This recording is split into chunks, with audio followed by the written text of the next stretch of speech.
This week's show brought to you by the Ninth Circuit's Court of Appeals.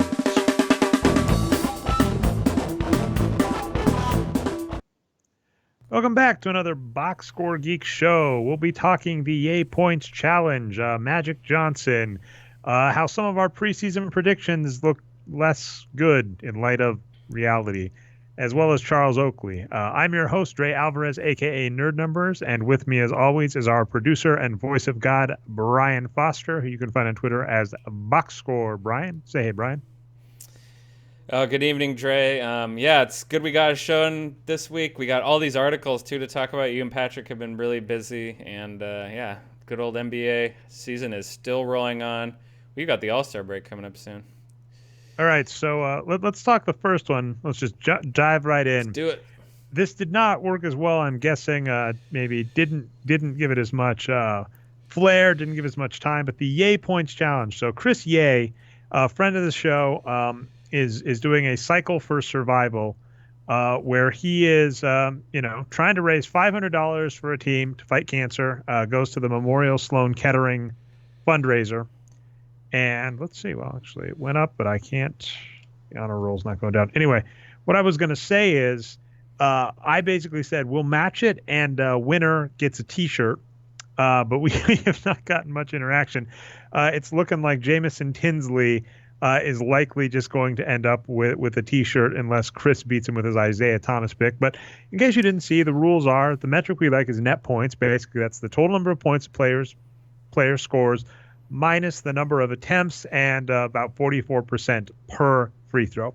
So, we like points around here. Yeh Points. It's a play on the Yeh Points theory, which Ethan Sherwood Strauss named, which, as Dave Barry noted in past, is kind of what makes the world go round economically in the NBA. Everybody loves points. They ignore things like shooting efficiencies. That's why we did net points and then, of course, play on Chris Yeh's name. So anyway, as mentioned, that's still going on. You have until the 12th, because that's when Chris's Cycle for Survival poll ends, to contribute. If you contribute $5, you're entered to win a free Yeh Points T-shirt. And then all you have to do is pick a player and a date and, who you think is going to be the most efficient scorer. One thing that impressed me when I was just doing some background for it, Brian, is that the current leader in this for a single game for net points was Klay Thompson, and he did it in under 30 minutes. Yeah, on 12-5. Good old Klay. We saw no classic Klay, I guess, this time, Dre. He was actually taking good shots and hit a lot of three-pointers. We've seen a few good three-point performances, actually. First of all, on your cheat sheet list here, but also just in general, I think. And one other just kind of note I'll make. This is just an arbitrary stat, but I wanted to get on the air. And it may not be 100% accurate, but I was using stats.nba, Brian, to look up player touches recently. And what I noticed is that Klay Thompson's, his touches per game are the same this year as they are last year. They were like exactly identical. So I thought that was amusing. He has not lost any touches. He has not lost any touches as a result of, Kevin Durant. Oh, yeah. Well, I mean, whenever we were bringing up, are the Warriors light years ahead, and are they a system team and all that? And I think the rest of you guys too said no way, the Spurs are still ahead. But I mean, little pieces like that are like, well, maybe they are becoming a system team. They are really, going to turn into the Spurs. So we'll see. I think they need a few more years. But Klay should be taking the same number of touches per game as he did last year, but it's hard to say. I mean, if he's converting some of those 2-pointers into 3-pointers, I'm okay with it. Fair enough. But I mean, obviously on that team, he's still just, light years behind Curry and Durant. And by the way, one other random note is it is impossible for us not to discuss your Golden State Warriors, little Brian. I've been amused by the number of people that have suddenly started bashing Kevin Durant because he's playing behind Curry, because Curry has been playing God mode the last couple of weeks, because they seem to have forgotten that Kevin Durant, I don't want to be too pejorative, Brian, but he was carrying the team at the start of the season. Start of the season, Steph Curry was a little rusty. Kevin Durant was playing the best ball of his career. So now people are going, Kevin Durant's just playing behind Curry. I'm like, are you forgetting? They had one of the hottest starts in NBA history behind themselves. And it was basically on the back of Kevin Durant playing amazing. So it's amusing that, people are suddenly going, it's Curry's team. It's like, that's the advantage. It's what Patrick said last year when it was just a hypothetical that Kevin Durant was going to go to his team. We were saying the advantage of having multiple stars is that you have multiple people who can show up and you don't have to have one player like Russell Westbrook carry the team on your back. You can have multiple players on any given night, and that just makes you ultra potent. Yeah, exactly. And on top of that, even your best players are not playing 48 minutes a game. So what the Warriors do is they weave in their substitutions, actually similar to what the Spurs do. And I remember Manu Ginobili was the first kind of, all-star / Hall of Fame level player that I remember was like, yeah, he's coming off the bench and that's our plan. And we like that plan. And the Warriors aren't quite doing that. There's no Curry Durant coming off the bench, but they stagger the substitutions big time. So you have one of those amazing scorers always in the game. So, yeah, that's a smart way to do it. Yep. And by the way, if you are following us live, we're twitch.tv/nerd numbers. Saying that to those of you in the future, so next week, if you want to follow along, we do follow the chat room. Above the Gods is currently in there. And yes, we do see the test message. All right, let's go on to the first kind of real article this week. It's one of the worst type of articles you can post, as I've mentioned before, which is the historical articles because, no one remembers Magic Johnson. But, was talking with Chris Yeh about doing the Yeh Points Challenge. And then, of course, he's a huge Laker fan, one of the hugest Laker homers. One of his dogs was named Kobe. So anyway, he just noted to me, he said he was going through players with 20 wins produced seasons, was looking at all, Hall of Fame players, et cetera. And he just sent along a chart, not the one I ended up posting. I posted a slightly different one. But he just said, hey, look at all of the players that have posted, 20 win seasons. Look at these Hall of Famers like Yao Ming and Reggie Miller, who never posted a 20 win season. Magic Johnson, head and shoulders above everybody else, 8 20+ wins produced seasons. And yeah, that is a record that will probably stand the test of time. In large part, you were just talking about the Warriors. Teams nowadays, even with stars like Steph Curry, will rest them. Yeah. It's really, really hard for a player to get both the minutes and to be that good. And the other aspect about Magic Johnson, I'm not saying he would be as good in a contemporary NBA. In fact, it's the opposite. I think the NBA has gotten a lot stronger. A lot of people have caught up. A player being that much better than the competition for their entire career, essentially, just will probably never happen again. I honestly, I've said this before. I think LeBron James is the greatest player in NBA history, full stop, right? Because even if you say, but what about, my point is a modern NBA player, a modern NBA team would kick the crap out of a historical NBA player or team. Now we get into this weird hypothetical discussion. If I took Wilt Chamberlain, took him as a high school player in the 1950s, I think he'd been in high school in the 50s, maybe early 60s, bring him to the modern era, get him modern NBA training, get him modern, NBA coaching, conditioning, etc. How good would he be? That's an interesting question. But if you took the 1960s Celtics that won 8 titles and put them against the Cleveland Cavaliers, who've only won one title, I guess I'll put that in quotes, only one title, but back to back 2, those Cleveland Cavaliers win every game by 50. It's not going to be close. Well, also, I mean, the pool of players is such a big deal, right? The world's population is so much bigger now than it was back then. Well, so many more people are playing basketball, and all these international players too, whereas back then that wasn't as big of an issue. So the competition is just so much greater, right? One of the best Portland Trailblazers, I'm not going to get his first name right, but Sabonis, I believe his kid's playing. Arvydas Sabonis is the father, yeah. Arvydas Sabonis. He didn't come over because he played for the Russian national team, yes. And he wait to get over there. I think we bring up a 30 for 30 on every episode of this show. But there's a great 30 for 30 about the Miracle on Ice. And what I loved about it is it took the alternative perspective. It talked about the Russians because the reality of the Miracle on Ice narrative, well, that's a weird tangent to get off on, Brian, but I'm going to keep going. The Miracle on Ice is told as the United States as the scrappy underdog who took down the big evil Russians. And maybe we could use some of that right now. But as propaganda, something that Russia kicks our ass at. But that being said, the reality is when you look at the United States versus Russia, Russia was a much poorer team.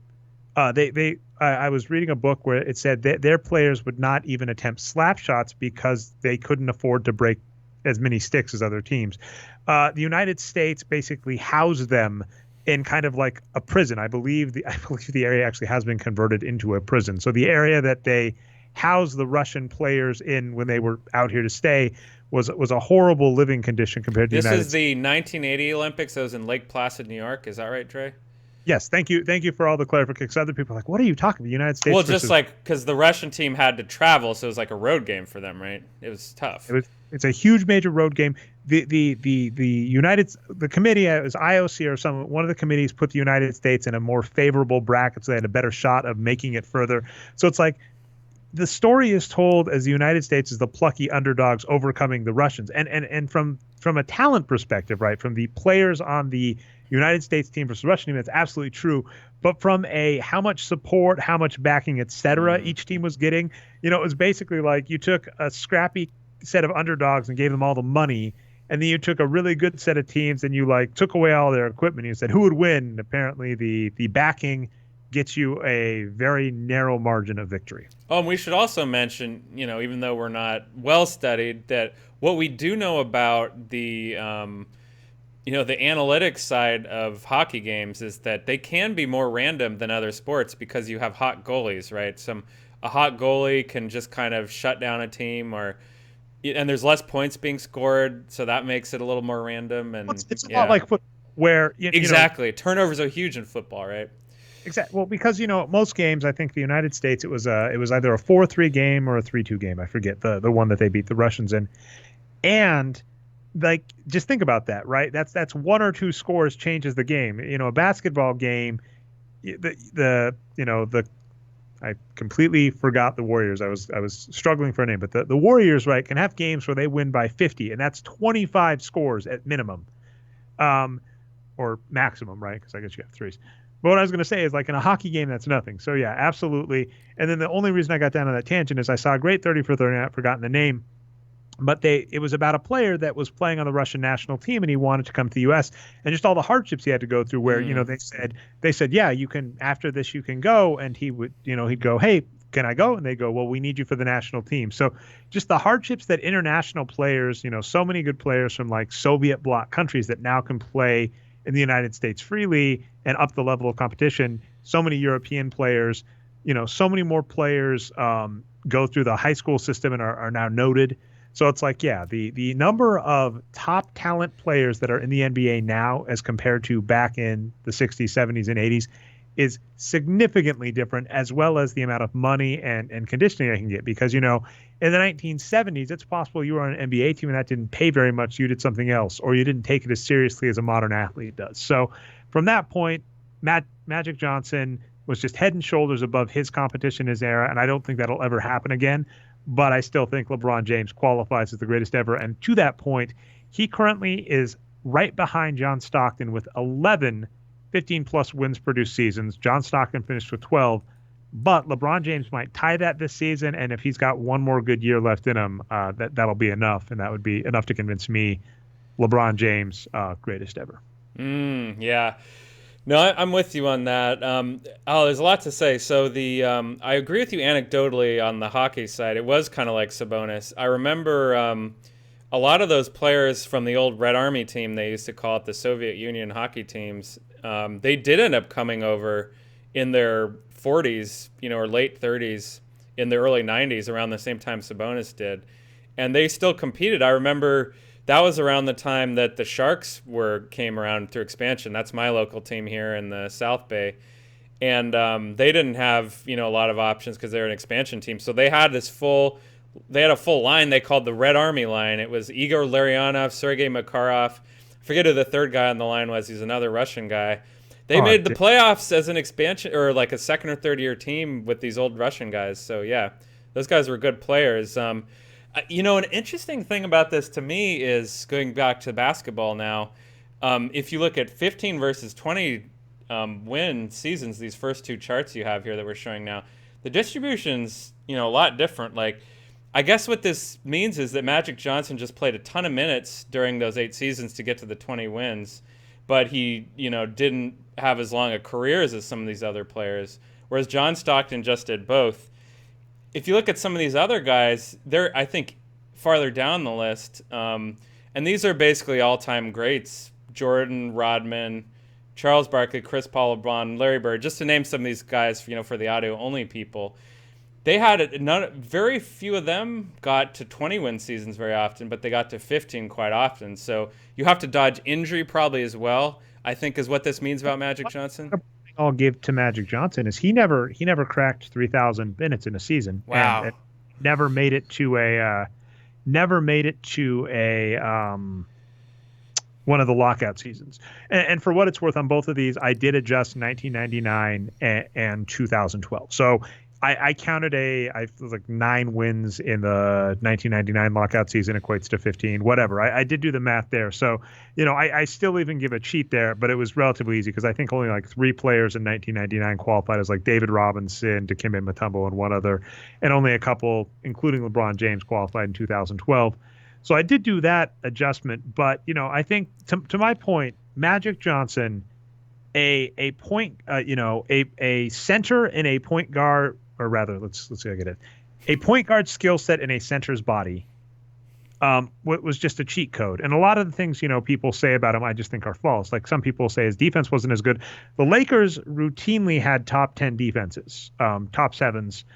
Magic Johnson in his prime was getting like 2 steals and a bunch of rebounds. So I don't buy the defense argument. I think it just boiled down to the fact that Magic Johnson was just at his time, right? At 1980, him and Larry Bird basically explode the league. And then 1984, David Stern basically starts hitting international bigger, right? Hakeem Olajuwon comes in.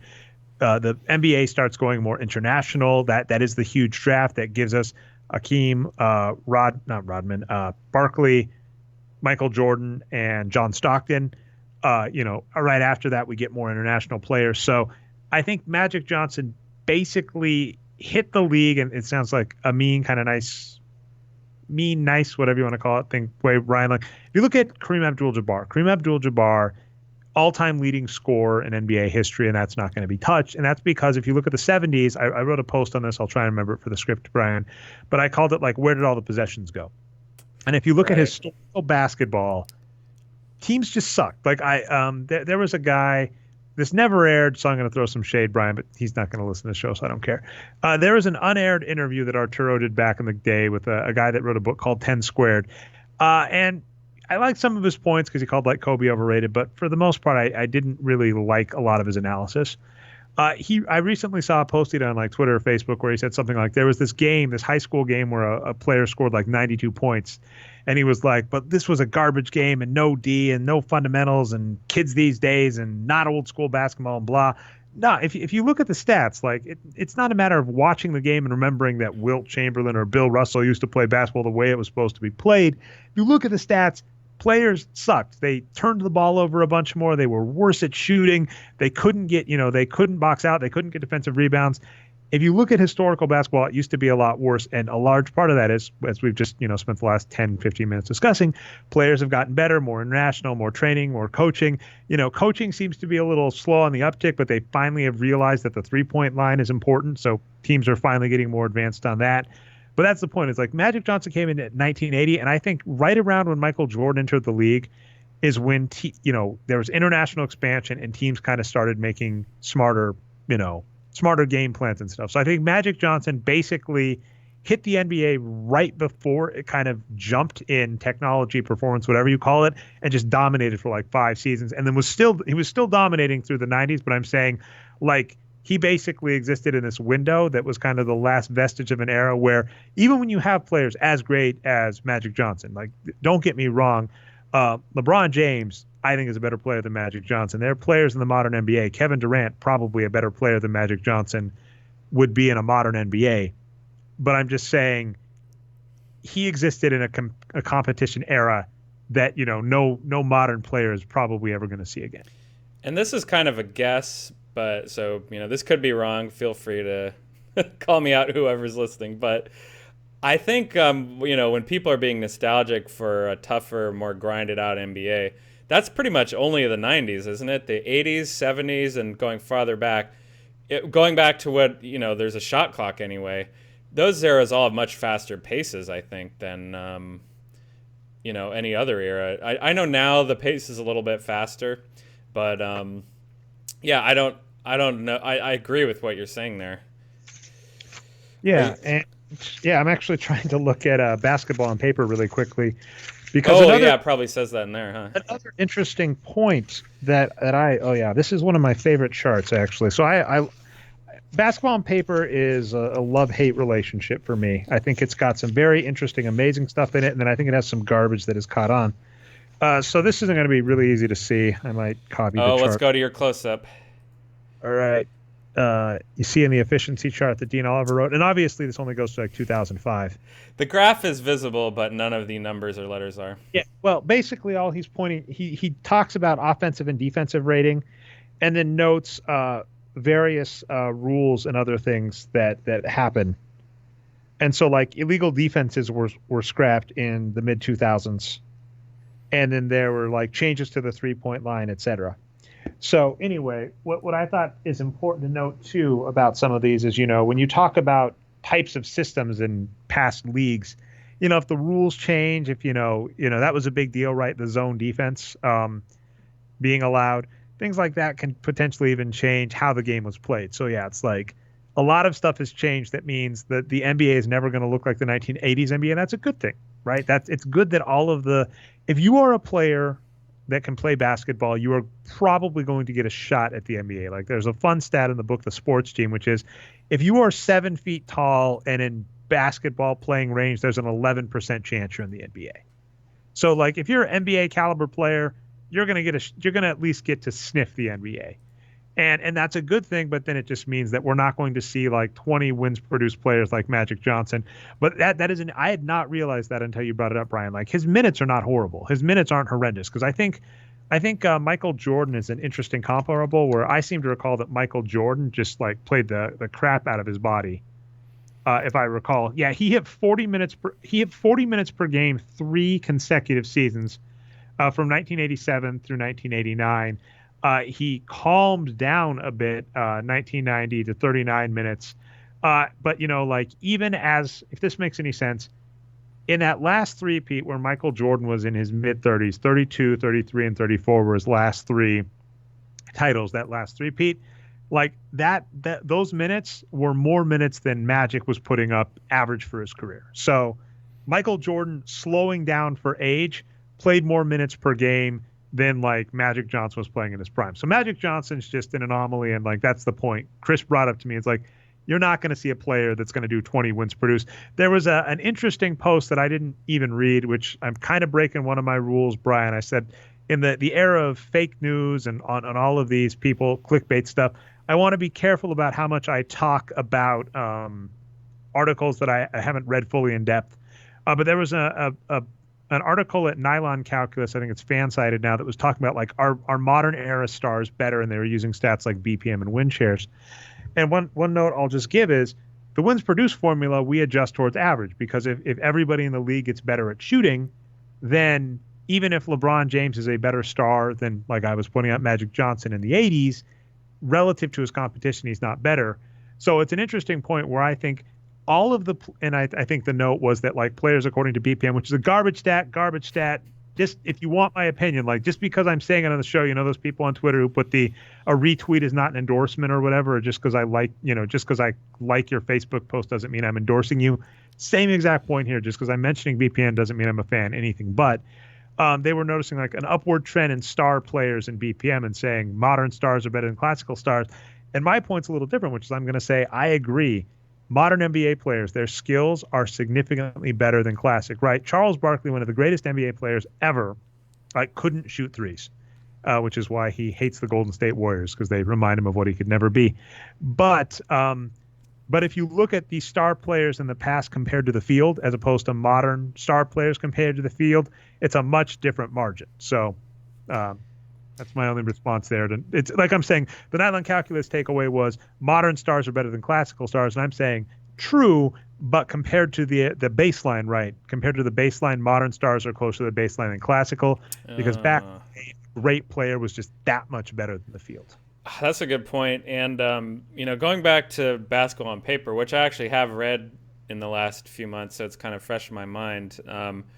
That's one of the biggest takeaways I got from it was what you were just talking about, just to emphasize that some more, which is that O rating was dreadful for much of the beginning of the NBA. Like teams could not score at all, and they would still take a lot of shots. And yeah, I mean, with the league as itself being that bad on offense, there's just not as much room for players to be good on offense by definition, if that makes sense.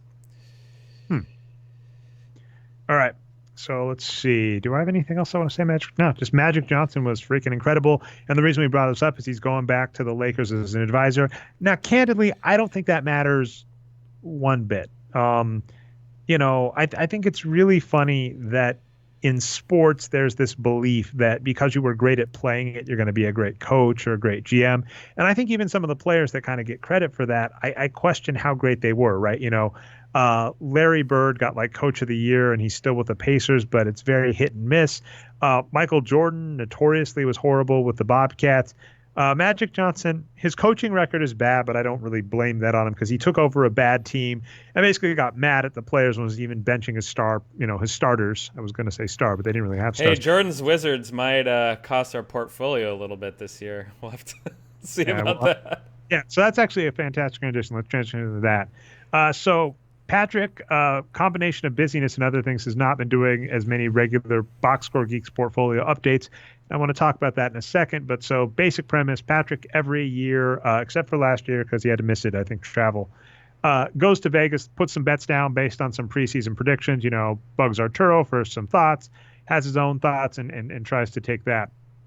And went out this year and is trying to look at how he's doing. And I think his basic takeaway is at current, if we get one or two kind of things to tilt our way, $4,000 put down, he could come away at $3,900, which you will note is a loss.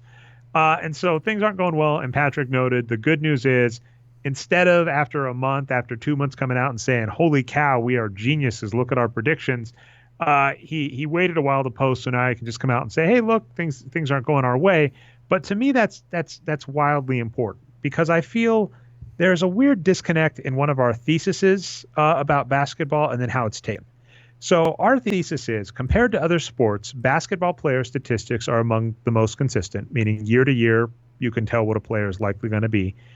And additionally, player performance is a lot easier to track, or at least track to the individual players. So in the wins produced, in Wages of Wins, Dave Barry brings up year-to-year correlation. And one of the major flaws I see in a lot of the analytics things, I wrote an article about Dredge recently, where I was noting an issue, is a lot of people try and say, can my box score statistic, can per of a player this year predict their per next year? And if my metric is the best at this, my metric is the best.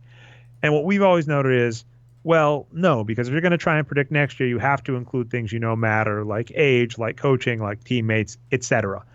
But the reason Dave Barry, when he was looking at wins produced and coming up with basketball player statistics, was looking at year-to-year consistency, was to say, are the stats that we are tracking to individual players, is that skill? Meaning, is it likely the players control that they have these stats that cause wins, or is it other things? Because as you mentioned at the top of the show when we were talking hockey, hockey goalies, nothing. Like a hockey goalie, you said a hot goalie can happen. Like hockey goalies, if you look year to year at hockey goalies, there is no consistency. Same is actually true with quarterbacks, right? Like Aaron Rodgers, who almost took the Packers to the Super Bowl this season, was great this season. Last season looked like garbage. Season before it looked great. Like actually, Dre, another Packers quarterback is even a bigger example of that. Look at Brett Favre's seasons. He has some of the best NFL quarterback seasons of all time. He also has seasons with like more interceptions than touchdowns, I want to say. So. Yeah, well, that's actually a chapter in the Wages of Wins where he talks about Brett Favre. Oh, that's probably where I got that from. Thanks, Dave Barry and contribers. Yeah. So I was going to say, but that's the point is, if you look at other sports and like even baseball, like I know a Saber stat, is something like if you hit the ball, and it's what you would be considered a clean hit, there's like a 30 or 40% chance it'll be in play, which is really rough, right? Like you do the exact right thing, you do the exact right maneuver, and there's only a 40% chance you get a hit on it. So like, and that's in baseball, if you look at the most consistent year-to-year stats, which I think are things like on-base percentage, they are worse than the least correlated stats in basketball, which is actually shooting efficiency. So point in basketball is player skill. The box score stats we see are likely skill. They're likely the player. They're among the most consistent year to year, which means, when I see LeBron James go to a team, I know they're probably going to be good for a few years.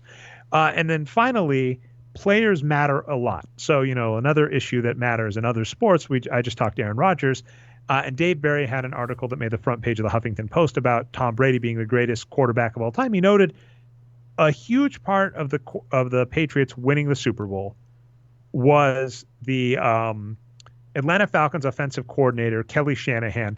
I never got around to making this tweet, but I was going to say, Shanahan has now cost the Falcons the Super Bowl twice. But anyway, Broncos back in the day. Anyway, but what I was going to note about that is that it was the result of the Falcons offense, trying to pass the ball when they had a field goal and knocking themselves out of field goal range. So it wasn't really Tom Brady's responsibility, because in football, your offense or defense, you can't do both. That's not really as true in basketball. So basketball has these things going for it. So we can look at a team last year and kind of get a feel for where they're going next year. And what I'll note, though, is our prediction looked really, really strong at the start of the season. All of the stuff Patrick thought looked really, really strong to start the NBA season. But as the season's gone along, all it takes is a few things not going your way, and we look much different. And the funny part about that is, because I just spent all of this time eschewing how predictable basketball is. Well, the issue with that is it means certain players are really important. It means that if I think my team's going to win 60 games, it's because I think 3 players are great, right? The Warriors, for instance, we were like, oh, heck yeah, Warriors. And I believe did Patrick take the over on the Warriors, or was that Patrick too high? has the over on the Warriors. He says they will win 66 games or more, and it's looking like they're going to right now. Or 66 and a half. But yeah. But so the point is, Patrick looked at the Warriors and said, Draymond Green, Steph Curry, Durant, heck, even Klay Thompson, Zaza Pachulia, all of these great players were great last year. They're probably going to be great this year. But same token, Steph Curry gets injured, Kevin Durant gets injured, Zaza Pachulia gets old. Any one of these things can rapidly change it. So it's funny because I'm saying players are really predictable, but the side effect of that is it also means they're really important. So if few players don't play well and things go to hell, and so as an example, Minnesota is a team that just always screws Patrick. He puts a bet on Minnesota and they just break his heart. He thought they might win over 42 games. He thought there was an outside shot at the division. Outside shot at the division was a fantastic bet because the Oklahoma City Thunder got worse. The Nuggets haven't in a while. We thought correctly that the Portland Trail Blazers looked better than they were last season. So all of these things look great. But guess what? Karl Anthony Towns doesn't show up and Ricky Rubio's injured for part of the season, and that's enough to knock him off track. So that kind of stuff happens. So I know it sounds like I'm doing a lot of backpedaling, but what I'll actually note as myself is I got out of the prediction game season long a while ago. When we started the Box Score Geeks, we did this 2 years in a row. And we'd kind of done some of that at Wages of Wins. And after a bit, I said, there's so many moving parts when you try and predict the NBA season. And it just takes a few things going wrong for things to spiral out of control. And no one listens to you when you say our assumptions were this. That was one thing I was very proud of when we did the season-long predictions the first 2 years with Arturo's numbers, is we said, here's the number of minutes we think these players are going to get. Here's how good we think their performance is going to be. And as a result, here's how good we think it's going to be. And that's, when you're going to judge a prediction, that's how you have to judge what we thought was going to happen and what happened. Not judge it against Vegas, because that's something else entirely. And in fact, what we're losing at here. But I very quickly realized, hey, predicting one day of basketball is really hard. Predicting a season, a few things go wrong and things go out of control. And that is what happened. And for instance, one interesting team, the Memphis Grizzlies, under 43 seemed like a no-brainer. Marc Gasol was old. Mike Conley was injured and beat up. No duh. And I even noted earlier in the season, they had JaMychal Green, right? Is that the right player? Yes. Had 5 games where he's an average player, but he had 5 games where he played star level and won them close games. And so it's kind of a silly one where, they're 32 and 22 so right now. I don't want to nitpick Dre, but I'm a little higher on JaMychal Green, considering his age, the fact that he's not even a near star, I'd say, but he's above average. He's at 1.8 points over par per 48. So okay, so I was gonna say that's gone up since when I did that article, right? Because I think when I did that article, he was average, and yeah, you're right. He's been playing better. But Just, all I'm but saying, I'm saying he's a first or second year player. So hey, that's but my only point, my only point about that is if you're going, this is a young player, and I mean that was the point. Jermichael Green, who you're bringing up, he's got a wins per 48 of like 0.158, and you just set a points over par of like 1.5 something, which is a good but not great player. He had yeah, a few games where he played star yeah. level. I hate to use the stupid line, when it mattered, right? In a close game, he went off. And the same thing's been true of Marc Gasol this season. Marc Gasol has been above average, which for his age and injury is impressive, but he's had a few games. He had the first triple double of his career. So, like the Memphis Grizzlies, I really want to look at this because it's fascinating. I think have just had the most random, great games sprinkled amongst a bunch of players that basically have given them 5 to 10 more wins than they should have. Because I'm curious about that. I think their Pythagorean win is like 47, Patrick says, but I'm really curious about like what they're supposed to be at. So they're currently a 33-22 team. Wow, why did you guys messed it up? Yeah, according to Basketball Reference, their expected win loss is 30-25. So that's three more games than they were supposed to have. So it's kind of like when a team outperforms and then players, Mike Conley has looked great despite the fact that last season he looked like he was in a downhill slide. When he broke his back too, didn't he?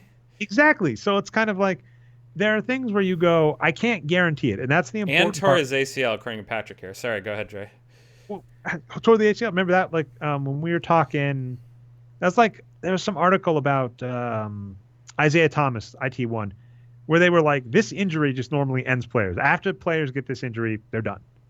So to that exact point, Memphis has confused the heck out of us. Charlotte, as we noted, last year looked great, started this season great, has been on a downhill slide. Washington looked horrible to start the season, has turned things around. Houston, the issue is actually they're playing great. They are exceeding Patrick's expectation easily. Like they only need to win 6 more games to win the over. They just happen to be in the same division as the Spurs, and the Spurs are playing great. They Holy could cow, still pull it out. Brooklyn is impressive. I have not seen a non-tanking team do this bad because don't forget, I don't think they own their pick. That goes to Boston. Wow. So I think I've hit all the teams that just kind of confused us based on Patrick's picks. And just my general note, I think I've started saying this every year, is predictions are hard. And season-long predictions, it's, if you really want to judge people, you have to look at what they thought at the start. And Patrick did lay that out, and then what actually happened. And then all I'll note is that if you look at Patrick's prediction versus the first month of the NBA, then versus the second, then versus the third, it's like the further away we get from Patrick's prediction, the more noisy and weirder it gets. And that's like anything in sports, an injury, a trade, etc., can change everything. And all we're seeing is, we were wrong on a couple of teams, and that is not surprising to me at all. Being in this game, like I said, I've done this for 4 or 5 years now, and after doing it for 3, I was kind of like, oh yeah, this is a game of futility. And really, the only thing I would say is when they're just super duper obvious ones, super duper like just it's funny because Patrick said his strategy. He talked about his strategy in the original portfolio. It's like you don't want to bet too much money on one thing, but I think the actual answer is like when you see a really stupid under, when you see an under like the New York Knicks, they were like near a 50 at one point, and we were like, and they had traded for Bargnani. I think the actual answer after doing this for years is you look for those really, really stupid bets and you get them as soon as you can. You get into Vegas and you wait for something to happen and you get a bet in. Sometimes, though, it's worth noting Vegas is smart. They close the market if there's major news. So, for instance, when I remember when Dwight Howard was traded to the Rockets, there was no betting allowed on the over/under Rockets until they reset the line. So it's kind of like you have to get in on sneaky news, but I think there are big opportunities there, but I think when you try and predict a bunch of teams is where things get hard. So, Dre, can I ask you a question? I'm interested. Do you still have that Pythagorean expectation tab open that you were just looking at? Because I think with Memphis, I think it's pretty obvious what happened there, right? They have a bunch of old guys that are in their mid-30s, early 40s. Patrick said something like 4 of their players combined to be 140 years older. Anyway, then so we know what happened there. Their old guys did not get hurt and regress like we thought they might. They just stayed good. Okay, that's fine. We sucked that one up. Washington's a little more interesting because it's like looking at their team page right here.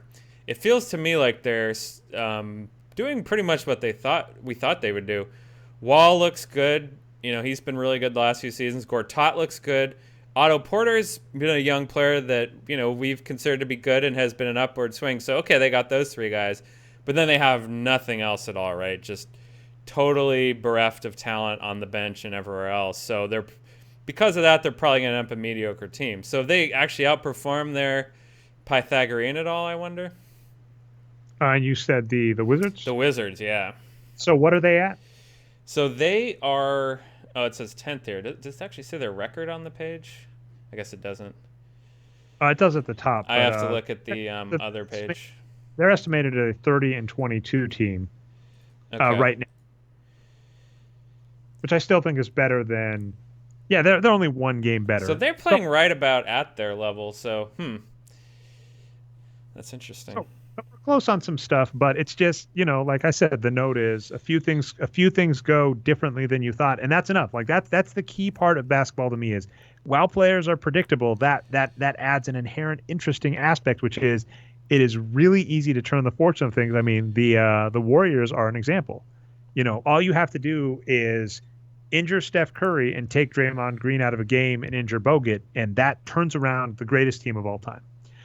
Above the Gods is asking in the comment section about Chandler Parsons because we are talking the Memphis Grizzlies. It says, does he play power forward or small forward? Basically, what we do is we use Yahoo Sports. They have position indexes. I believe Patrick uses their Fantasy Sports API because it gives positions and stuff. I believe he's listed primarily as a power forward, and then we do a little tiebreaker where we look at players' height and weight compared to other players. So I think Chandler Parsons, it's entirely possible he might be more of a forward, but I believe we're going to list him more as a power forward. He even played for the Grizzlies yet? He's not on our list, and I know he's been hurt. I'm not even sure he's played a single game this season. So there may be no data on his position. Yeah, he's played 479 minutes this season. All right, we'll have to get him into our database then. But then we have him, and then in previous years he's been more of a small forward. So am I just missing? Is he right here on the page and I don't see him? Or am I looking at the wrong team? Oh, I'm looking at the wrong team. Sorry, Dre. I have too many tabs open. Let's go look here. All right, we have them open. Okay, yeah, he has played 400 minutes. And it's saying he's a power forward, so that's what Above the Gods is talking about. Okay, I caught up finally. All right, so anything else to end on the portfolio? Like I said, taking our licks, we're not doing great on it, but then I'm doing my easy out. Which I'll say. Okay. Oh, go ahead. I was just going to say my easy out as the analyst at the Boxscore Geeks. I said, I don't like doing this. I don't think it's as easy to do as well as you think. And then I think if you put in the work to do it properly, which we've done in the past, people don't give you the credit after the fact. They just look at how close you were. You gotta put that ego aside, Dre. And tune out those comments. I really liked what you said earlier about.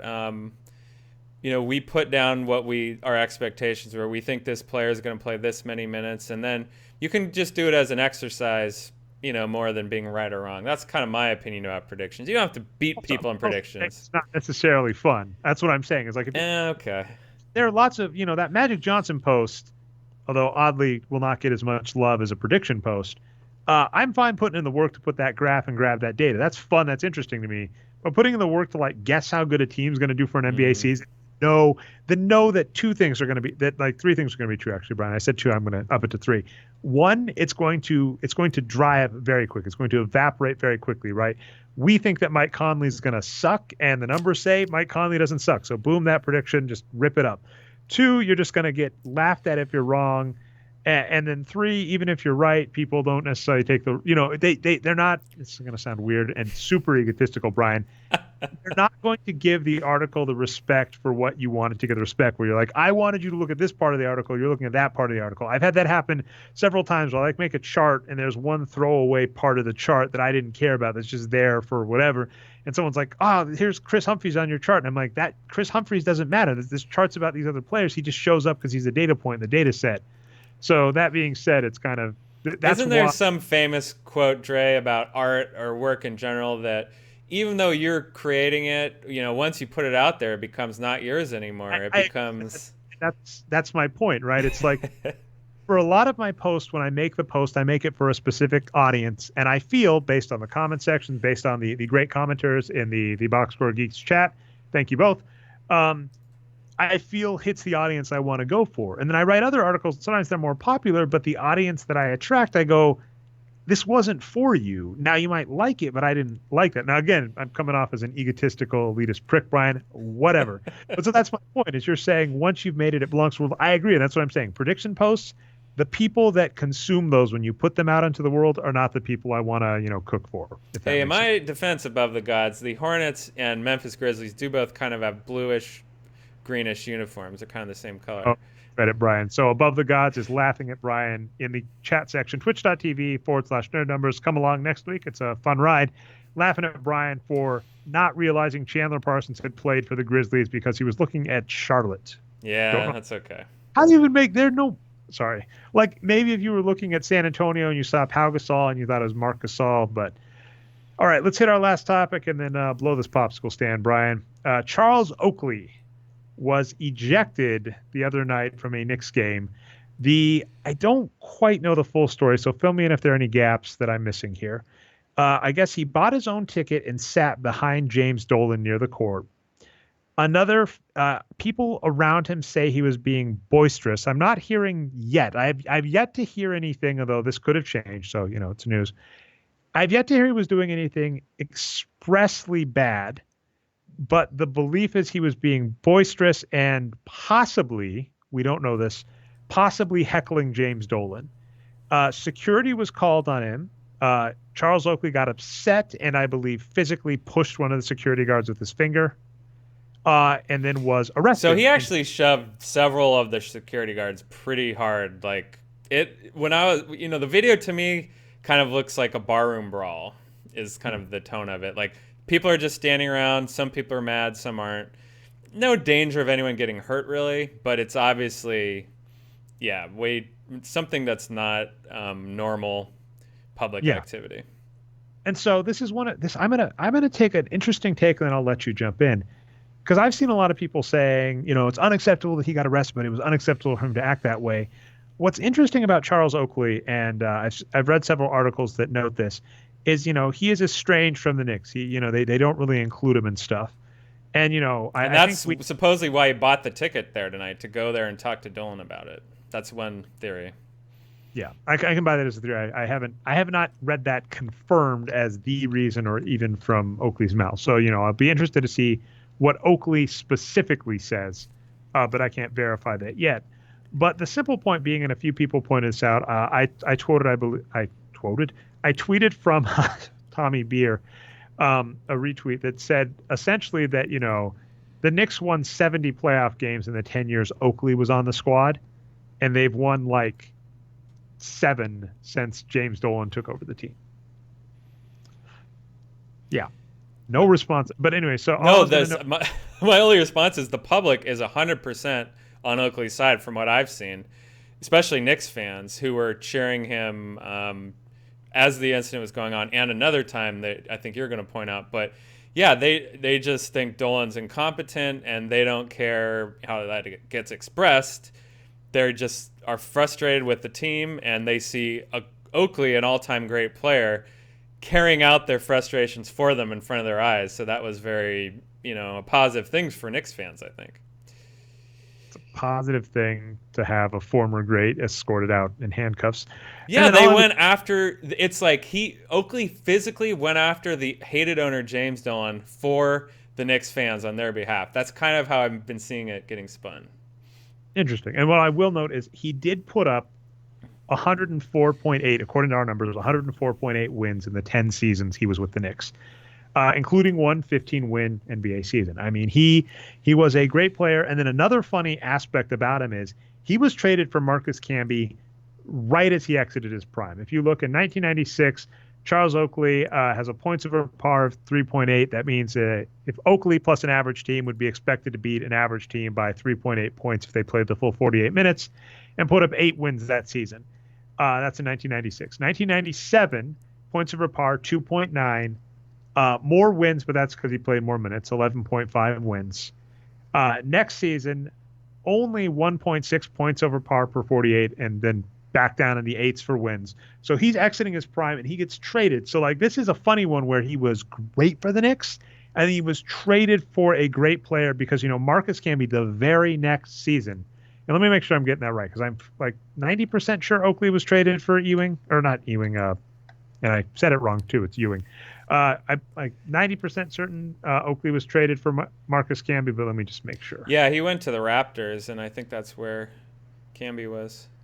Oh, dear God. Okay, yeah. So he was traded with Sean Marks and cash for Marcus Camby. Oh, So Sean Marks, go Bears. so that was just a steal for the Knicks. So the Knicks got 10 great seasons uh, and a finals run out of Charles Oakley. They got, I forget how many seasons he played. It was like 4 or 5 great seasons out of Marcus Camby and a finals run. So, Charles Oakley, huge part of this franchise's success. And so what I'll just note is it's odd to me that he was even in the position he was in, meaning if Charles Oakley goes to a Knicks game, why isn't he in a VIP box? Why isn't he sitting right next to Dolan? The fact that he's sitting behind Dolan, and then the most popular story I've seen spun about Dolan after all this incident, there's an old Deadspin one about it, is that Dolan was trying to go to like the Delta VIP room at Madison Square Gardens and forgot his ID, and the guard would not let him in, and he got so mad he fired her on the spot. Oh, that's funny. They're doing their job, and it's not funny. It's just it's shitty, but it's funny. It's hilarious. I mean, not for the guard, and I guess Yeah. he kind of, but it's like Dolan, and I mean, we're seeing this. Congratulations, America. We've elected this president, the egotistical billionaire that's entitled and just ignores the people that made them great, just to yell at other people. Dolan, from all accounts, from everything I've heard, is just not a good person. So, it's interesting because I agree with you. Like you're saying, it looks like a barroom brawl. Yeah, I saw the vine of him of basically almost looked like a fancy like bar though. They're all wearing suits, but you know what I mean. Absolutely, like it almost looks like he does the finger poke of doom to one of the security guards. Everybody's going to say unacceptable for the violence. I thought I saw a few like two-handed shoves. No, I'm agreeing. I'm saying no punches though. I'm saying the most popular one I'm seeing it like he uses his finger. Anyway, sorry, getting off track. What I'm saying is people are going to say, yeah, it's unacceptable that Oakley did that. And I agree, but it's like, why on earth is Oakley buying his own ticket to a Knicks game and getting security called on him? What the hell? What the hell is going on? That is just bizarre. And, again, the Knicks fans are on his side because, yeah, he's from an era where they were actually good. He was part of that Knicks squad with Ewing and man, I feel bad because I wrote an Anthony article. Mason was the third big man, and he was as good as Ewing and Oakley. Anthony Mason was really, really good. He's the one I wrote the article on because he died really young, right? Oh, that's right. A year or two ago, right? Oh, rip in peace. Yeah, that's rough. So, yeah, he's part of these great squads that did well. And, why, and we've seen this, by the way, this is kind of the last sad note to end this on. This is nothing new in professional sports. I think the metaphor that like Mosey Platt has used when he's talked to like Rodney Ford, the sports economist, is like they're treated like cattle, and they're even like officially, according to legalese, they're cattle because you're allowed to take the deprecation, like a tax deprecation on your assets and count players as your asset. So you're basically treating your players as cattle, which is freaking bizarre. But in the NBA, owners will love you when you're playing, and the second you're off the court, they don't give a damn. We've talked about Kareem Abdul-Jabbar.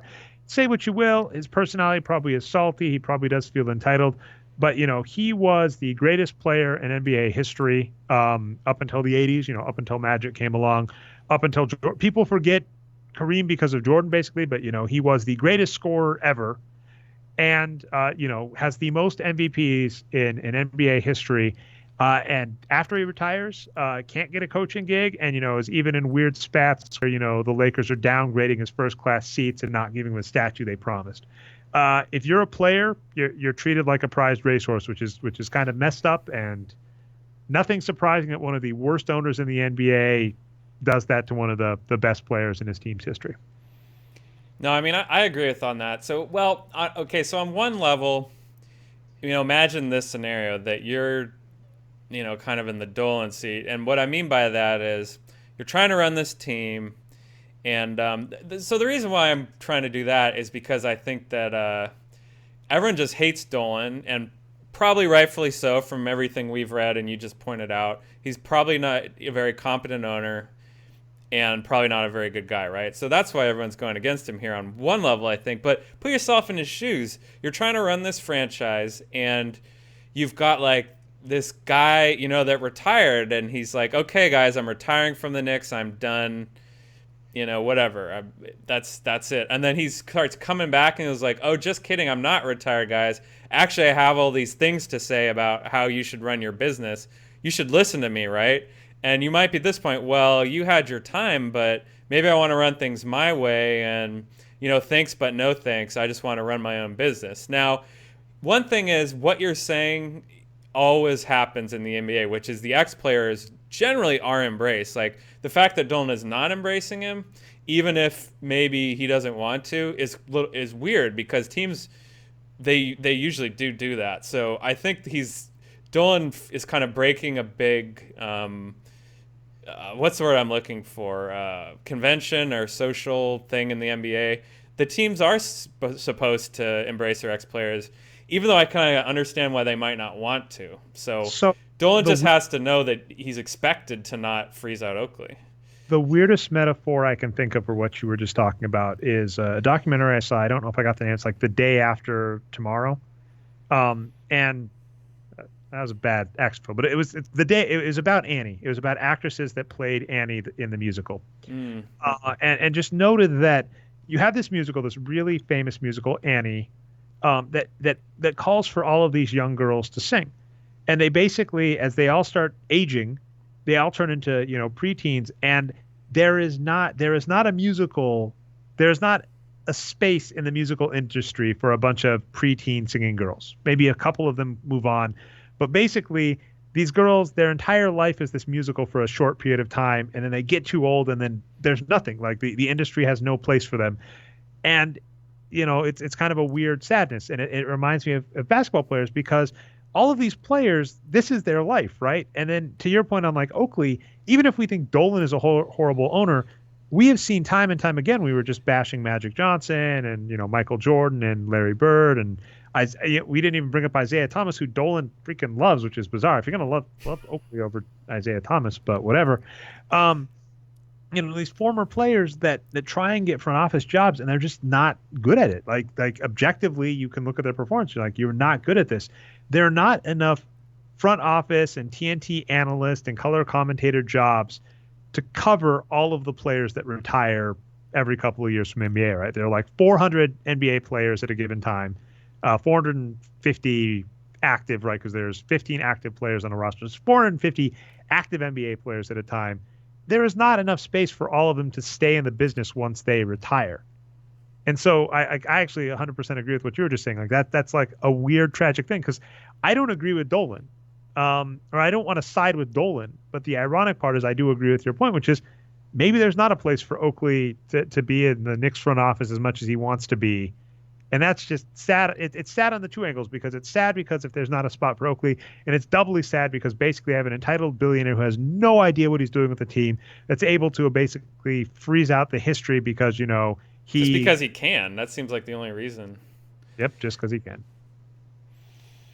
All right. Anyway, well, I'm a nonviolent person. Oakley could have handled it better, but always side with the players over the owners, right? I guess it's like players over owners, but that doesn't necessarily mean anything. Okay, so anything else? I'm ready to head into shout-outs, and I think I only have one. I think I already gave it away at the start of the show. Yeah, let's go to shout-outs. I probably can drum something up here.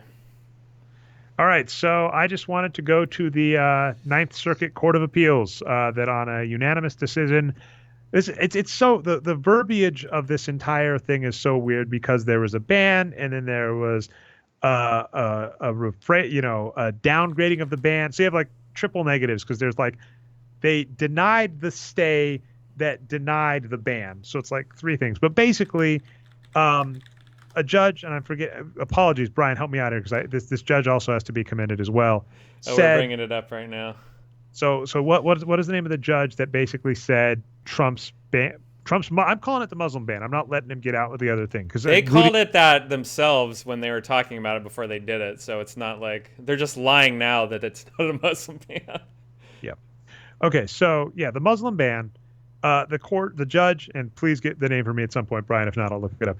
Said no, that doesn't go. We just and got then a tweet. Basically went to court, and the Court of Appeals said, "Yep, that's right. We're not letting the ban through." So that is huge. And it's been supremely depressing these first 3 weeks of Trump. Another one of the lines we got, one of the comments on last week's show, Brian, was keep politics out of it. I'm sorry. Don't blame me. I'm a brown person in a country that has become very scary for brown people. I'm going to at least talk about it a little on my podcast. Or hockey. Take your pick. Hockey or politics. I think more people like to hear politics than hockey, actually. But that exact point is, recently, like you've got the Trump advisor, Kellyanne Conway, hawking Trump's wares, which is against the law. It's against the law. And you've got his wife going to court admitting that she wants to use the office of a first lady to make money. It's so freaking ridiculous. So getting a small, I guess you can call it a victory in the midst of all of the other turmoil is something, even though, as I've seen many people note, if you were fighting for this, if you're calling your senators, et cetera, don't stay complacent, but definitely deserves a shout out. All right. So Dre, I hope I have this right here. The United States District Court for the Northern District of California, Ninth Circuit Court, current judges. Actually, we can't read them off. There's a lot of them, but it was a unanimous decision. So all the judges that were actually involved voted for it. So yeah, there's a list of judges somewhere, Dre, that you were thankful for. And what I was thinking of, actually, it was Judge James Robert of Seattle has issued a nationwide restraining order blocking. Okay. So I wanted to make sure that judge got the credit because that's what's happening. That ban on the ban happened, and then this appeals court is keeping up, which is funny because the first response Trump had is "see you in court." It's like, yeah, it's already gone through court. You were already in court and you lost. Very much like, for those of you who've forgotten, one of the first things that happened during his presidency is he settled his court case for Trump University. He was being sued for $40 million. He settled for $25 million. Yeah. Well, he likes making money, so the presidency's not going to stop him from that. Fair enough. Okay, any shout outs from you, Brian? And if not, we can head out. Oh, actually, I noticed that one of our favorite things in sports, the Arizona State Curtain of Confusion, I think it's called, where they pull it up and there's weird stuff going on to make the free throws not go in. Charlie Day in the green man suit was behind the Curtain of Confusion this week, and players went 4 for 6 at the line when he was doing the confusion. So I think Charlie Day did pretty well with his debut on the curtain. Well, there you go. Anybody else? I think I've got one other, but I forgot it. So let's end the show. Okay, just do me a solid and any link you want for Charlie Day, add to the script, Brian. Sure. There's video footage of the curtain. And with that, this has been the Boxscore Geeks show. If you found us not through the website, you can find us at boxscoregeeks.com. We are also on iTunes and Stitcher if you want to subscribe to our feed. Subscribe, upvote helps us out. We go live every week, usually Tuesday or Wednesday, 9:30 p.m. Eastern Standard Time. We went one day. Yeah, we're just all over the place, people. So usually 9:30 p.m. Eastern Standard Time is the thing, usually somewhere between Tuesday and Thursday. We aim for Tuesday. That should be your giveaway. It's now Thursday. So that should tell you how this week went for scheduling. But 9:30 p.m. Eastern Standard Time, twitch.tv/Nerd Numbers. If you missed the live show, you can catch the recaps at Channel Nerd Numbers on YouTube. I've been your host, Dre Alvarez, a.k.a. Nerd Numbers, produced by Brian Foster, a.k.a. Boxscore. Brian, usual co-host, not on the show today in voice, but here in spirit, Patrick Minton, a.k.a. NBA Geek. That's been our show, and we will see you next time.